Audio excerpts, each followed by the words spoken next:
thrown at me instead of a warm greeting during a family gathering just before my son's wedding was a remark that hit hard. In front of me, a baguette from an upscale French restaurant rested on a glass plate, a symbol of unexpected humiliation served by my son's fiancée. I had raised my son, Christopher, on my own, and never did I imagine such a moment of degradation. As a 55-year-old housewife, widowed early in life, I had dedicated myself to nurturing Christopher. This year, he turned 25, graduated from college, and secured a job, becoming the pride of my life. Despite his success, he chose to continue living with me in the house left by his late father. I cherished the idea of spending more time with him. However, my world took an unexpected turn when Christopher revealed he had a girlfriend and intended to marry her. Initially shocked, I embraced the news with genuine joy, expressing my happiness at his growth. Christopher, still living with me, promised to bring her home soon, but the opportunity didn't materialize.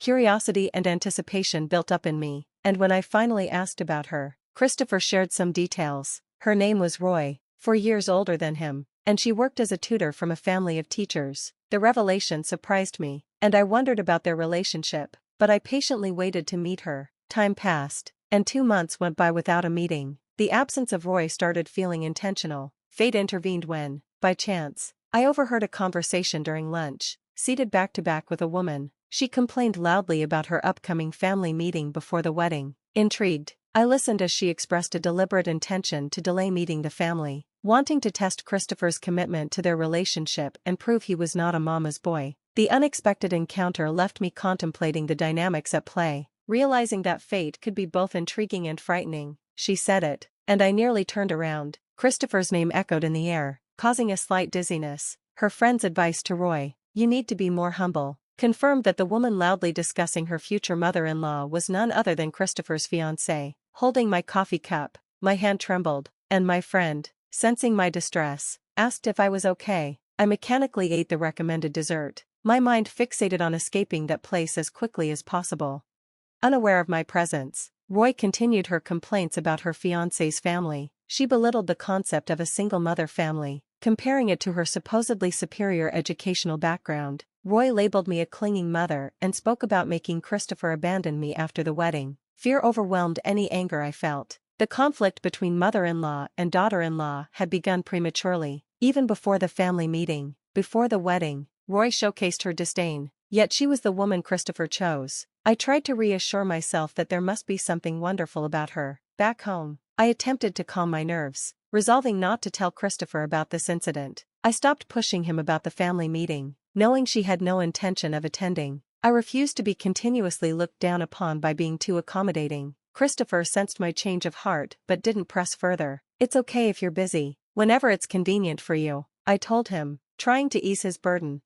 The wedding plans between Christopher and Roy seemed to progress faster than the family meeting. Spotting a wedding venue brochure on the living room table, I realized the countdown had begun. I contemplated speaking up about the wrong order of things, but refrained for my son's sake. Making a fuss would lead to accusations of being unable to let go or being a mama's boy, faceless accusations that would upset me. Christopher was crucial to me, but he was an independent adult. I had refrained from interfering more than necessary, demonstrating my tolerance. One morning, Christopher abruptly announced a family meeting with the parents-in-law. They had reserved a fancy French restaurant, and he wanted me to come. The meeting was scheduled in 2 days, a sudden announcement that left me a bit irritated. Shouldn't such things be planned after matching everyone's schedules? I held back my frustration, saying, "All right."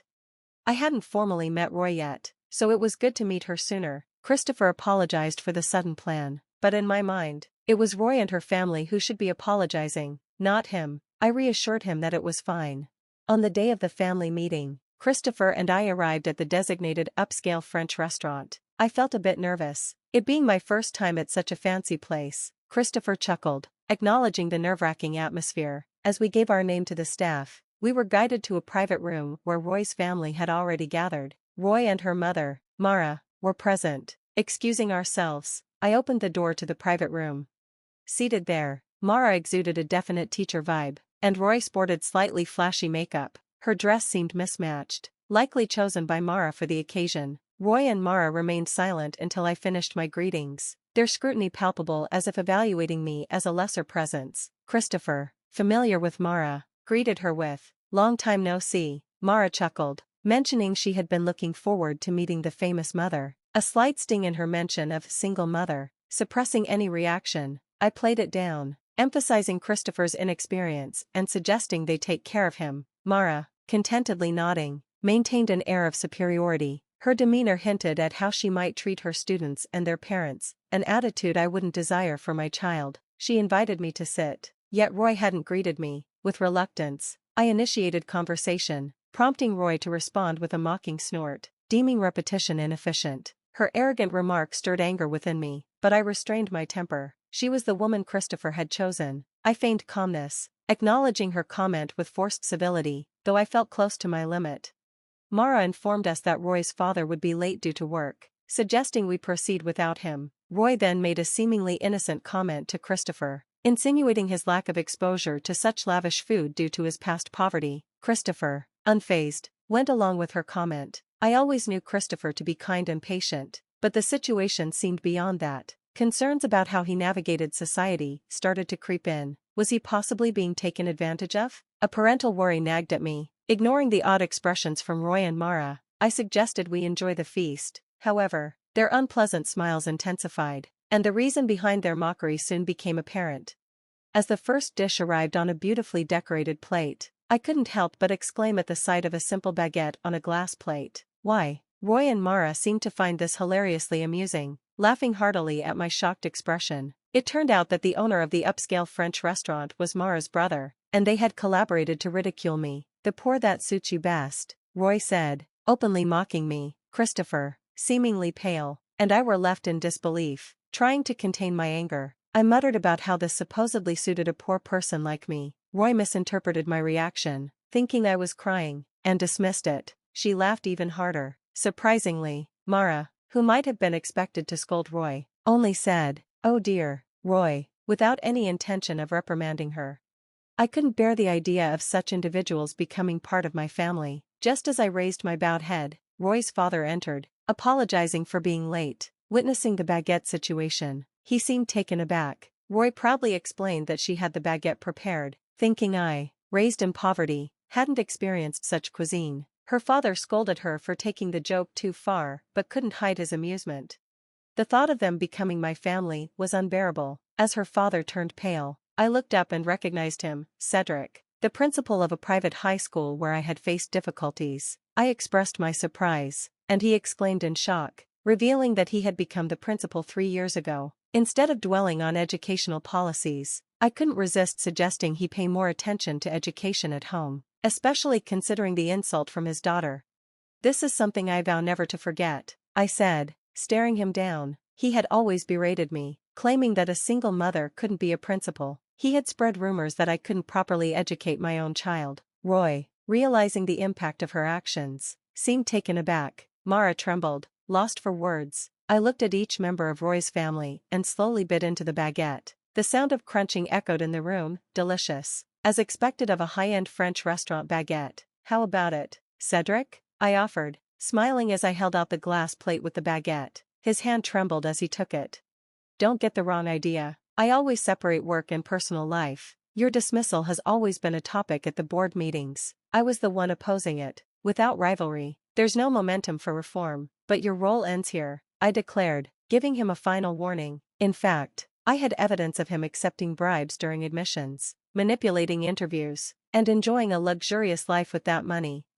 I was still deciding whether to pursue criminal charges, but if Cedric left the school quietly, I was willing to let it go. Christopher suggested we go home. "She may be this kind of lady, but can you still see her as a marriage partner? I won't stop you if you choose her," I said to Christopher, whose gaze was fixed on the baguette Cedric held out to him.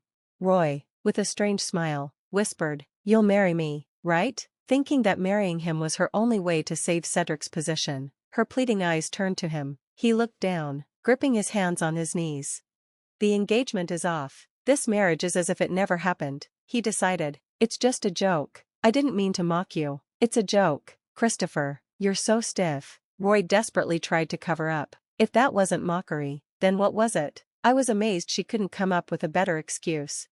Christopher looked at Roy with an unexpectedly cold gaze. "Roy, you've been given a lot by your parents, education and love, but I believe I received even more from my mom. Seeing her work was cool. She's still cool, he declared. I could never forgive you for mocking me and express pity for the students you're teaching. I wouldn't want to be taught by someone like you. I heard bad rumors about you, but I chose to believe otherwise. You betrayed that trust, he said, causing tears to stream down Roy's face. She seemed to finally understand the irreversible damage done.